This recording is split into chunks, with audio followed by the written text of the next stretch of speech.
começando hoje mais um Pocket Teológico. Espero que você tenha acompanhado os outros episódios. Lembrando do nosso compromisso de tirar as dúvidas, então se você tiver alguma dúvida, basta colocar aí no comentário e no próximo Pocket a gente vai estar respondendo para você. Hoje o Pocket vai entrar na doutrina da igreja, né? Então muita gente, eu tenho certeza, tem dúvidas sobre o que é a igreja, quem é a igreja, né? Alguns vão dizer que a igreja é o prédio físico, né? Que a igreja, por exemplo, a igreja aqui do 7 de abril seria então o prédio da igreja aqui na rua Simonésia. Outros vão dizer, não, eu sou a igreja. Então, devido a essas dúvidas, é sempre importante a gente estudar e aprender sobre o que é de fato a igreja. A definição teológica para a igreja é a seguinte: igreja é a comunidade de todos os cristãos, de todos os tempos. Ou seja, a igreja é feita de todos os verdadeiramente salvos. A Bíblia vai falar, então, de que a igreja foi fundada, ela é criada em cima do próprio Cristo, né? Ele é a rocha, que está lá em Mateus 16, que diz que sobre essa rocha a igreja, então, seria edificada. É sobre Cristo que a igreja existe. Efésios capítulo 5, 25, vai dizer que Cristo amou a igreja e se entregou por ela. Então, a igreja é formada por todos aqueles que foram salvos pelo sacrifício de Jesus.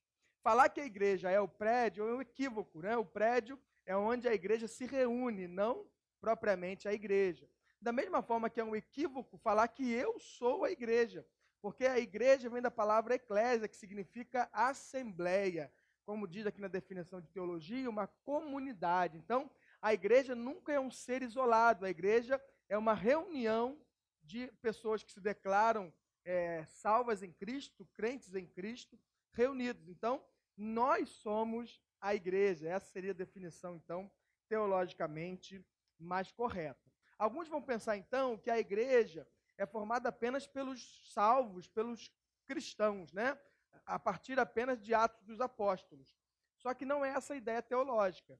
A ideia teológica é que a igreja de Cristo ela é formada por todos os salvos de todos os tempos, inclusive aqueles que foram da fé no Antigo Testamento.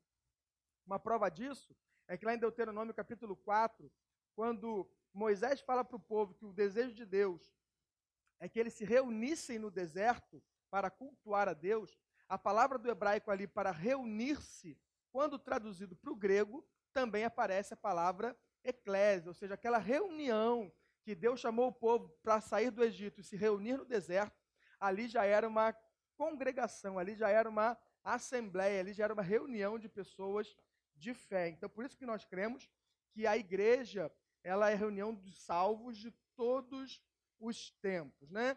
Aí eu vou falar aqui alguns pontos da igreja que é importante a gente aprender, é importante você aí da sua casa ficar ligado. Por exemplo, a diferença entre a igreja visível e a igreja invisível. Talvez você já tenha escutado essa expressão, senão eu vou te explicar. A igreja visível é essa que nós enxergamos. Então, quando você se reúne com o corpo de Cristo para cultuar, ali você está enxergando os irmãos. Essa, então, é a igreja visível. Na igreja visível, não tem como nós sabermos de fato se todos ali são sinceros na adoração. Nós não temos como saber de fato se todos ali creem em Jesus como Salvador. Agora, a igreja invisível, essa é aquela igreja que Cristo enxerga. E nessa igreja invisível, Cristo só vê realmente aqueles que são dele, aqueles que são salvos, né? Ele, como bom pastor, ele conhece as suas ovelhas. Então, na igreja visível, existe o joio junto com o trigo. Na igreja invisível, apenas o trigo. Outra separação que pode ser feita também é entre igreja local e igreja universal. Vale lembrar que não é universal aqui do reino de Deus, né? A definição teológica de igreja local são aquelas igrejas que se reúnem nas casas, ou igrejas que se reúnem por bairros, né? Então, nós estamos aqui na Igreja Batista, no Jardim 7 de Abril. Aqui é uma igreja local, nesta localidade.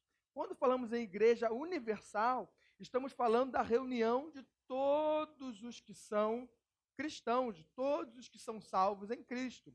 Então, a PIB em Paciência é uma igreja local, a 7 de Abril é uma igreja local, a Igreja da Vitória é uma igreja local. Agora, a Igreja Universal reúne os membros de todas essas igrejas e quantas outras existirem. Então, é uma outra separação importante quando falamos sobre igreja. E ainda uma outra separação que é importante fazer é sobre igreja e reino de Deus. A gente fala muito em reino de Deus. Jesus, quando ele veio em carne, ele disse àqueles que o ouviam que era chegado a eles o reino de Deus. Então, será que a igreja é o reino de Deus? Será que a igreja é maior que o reino de Deus? Será que a igreja é menor que o reino de Deus? Então, a gente precisa pensar sobre essas coisas.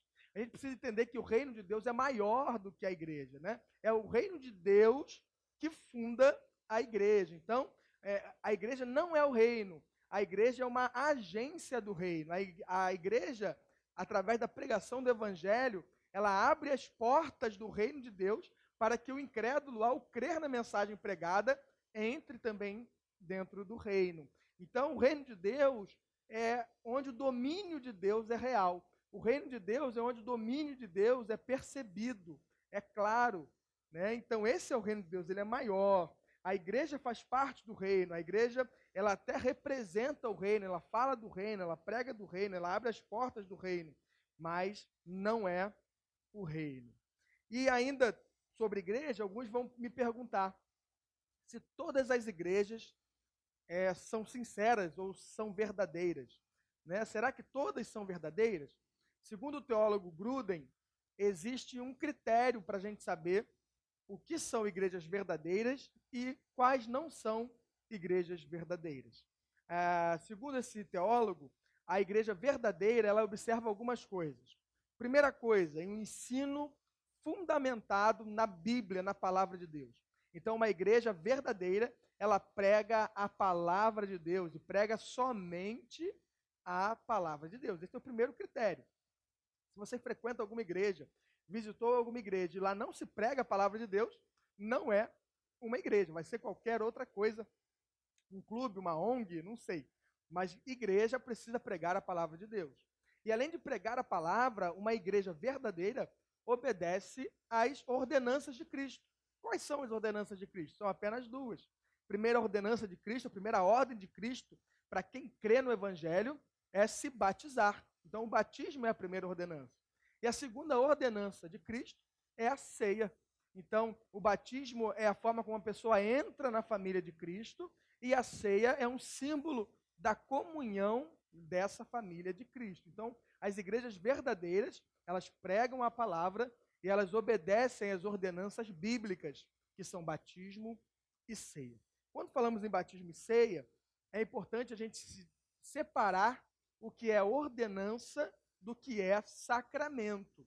A ideia de sacramento é algo que confere um favor divino, algo que confere graça. Então, em algumas religiões, de repente até algumas denominações, a pessoa ao tomar a ceia ou ao se batizar, ela recebe uma bênção específica, né? Você de repente conhece alguém que tem medo de ficar sem tomar a ceia, porque de repente na ótica dela, vai que Jesus volta amanhã e ela não tomou a ceia. Como se o fato de tomar a ceia conferisse a ela algum tipo de graça especial, né? E não é isso que a Bíblia ensina.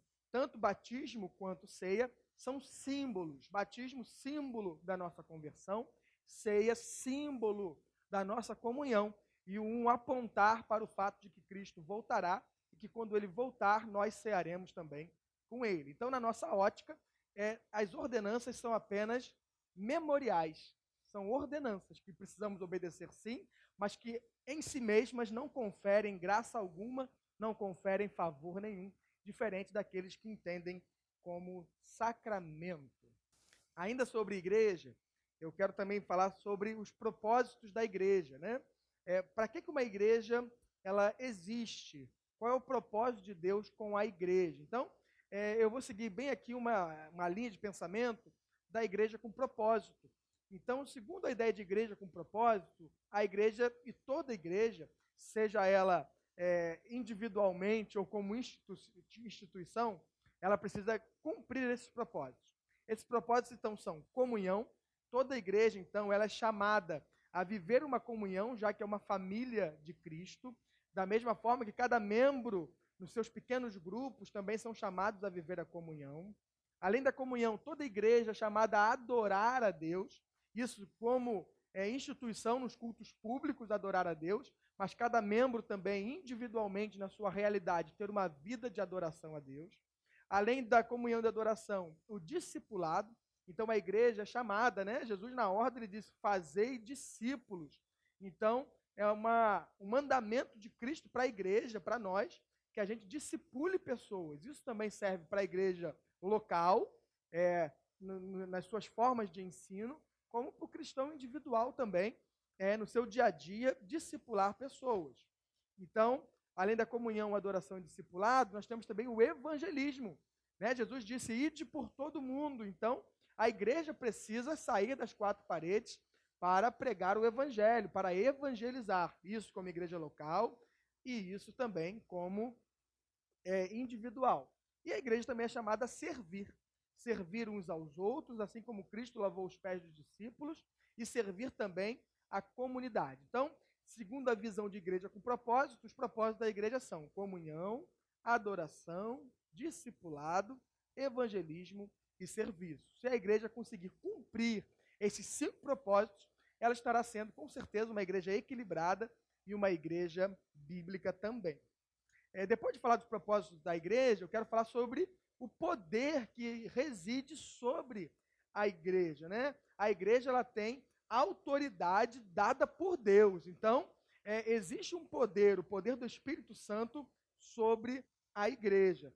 Lá na segunda carta de Paulo aos Coríntios, capítulo 10, verso 3 e 4, diz assim, porque andando na carne, não militamos segundo a carne, porque as armas da nossa milícia não são carnais, mas sim poderosas em Deus para a destruição das fortalezas. Então, a igreja ela recebeu o poder de Jesus, poder de Deus, a autoridade dada por Jesus para, por exemplo, guerrear a batalha espiritual, para lutar contra as forças demoníacas, para, através da oração, da pregação da palavra, fazer com que principados e potestades recuem, caiam por terra, e de que a mensagem do evangelho, de que o reino de Deus avance e cresça. Então, essa é um exemplo da autoridade dada por Deus para a igreja, de vencer as forças do inimigo. A palavra vai dizer que as portas do inferno não prevalecerão contra a igreja. Então, as armas